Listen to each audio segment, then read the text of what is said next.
توبہ کا بیان۔ علماء اکرام فرماتے ہیں ہر گناہ سے توبہ کرنا ضروری ہے۔ اگر گناہ کا اللہ اور بندے کے ساتھ تعلق ہے، کسی دوسرے بندے کے ساتھ تعلق نہیں ہے، تو اس کے لیے 3 شرطیں ہیں۔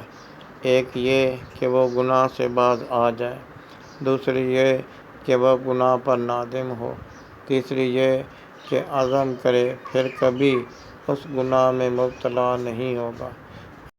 اگر ان 3 میں سے ایک کا بھی فقدان ہوگا تو توبہ صحیح متصور نہیں ہوگی۔ اور اگر گناہ کا تعلق کسی آدمی کے ساتھ ہے تو اس کے لیے 4 شرطیں ہیں۔ پہلی 3 شرطوں کے ساتھ چوتھی شرط یہ ہے کہ متعلقہ آدمی کے حق سے برات کا اظہار کرے۔ اگر کسی سے مال وغیرہ لیا ہے تو اس کو واپس کرے۔ اگر تہمت کا معاملہ ہے تو اس کو حد لگانے کی گنجائش عطا کرے یا اس سے معاف کروائے، اور اگر غیبت ہے تو اس سے معافی کا طلبگار ہو۔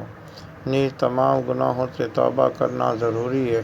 اگر بعض گناہوں سے توبہ کرے تو اہل حق کے نزدیک ان بعض گناہوں سے توبہ صحیح ہے اور باقی سے توبہ کرنا اس کے ذمہ باقی رہے گا۔ کتاب اللہ، سنت رسول اللہ اور اجماع امت کے دلائل توبہ کے فرض ہونے پر شہادت دے رہے ہیں۔ ارشاد خداوندی ہے، اور اے مومنو، سب خدا کے آگے توبہ کرو تاکہ فلاح پاؤ۔ ارشاد خداوندی ہے، اپنے پروردگار سے بخشش مانگو اور اس کے آگے توبہ کرو۔ اللہ تعالی عمل کی توفیق نصیب فرمائے۔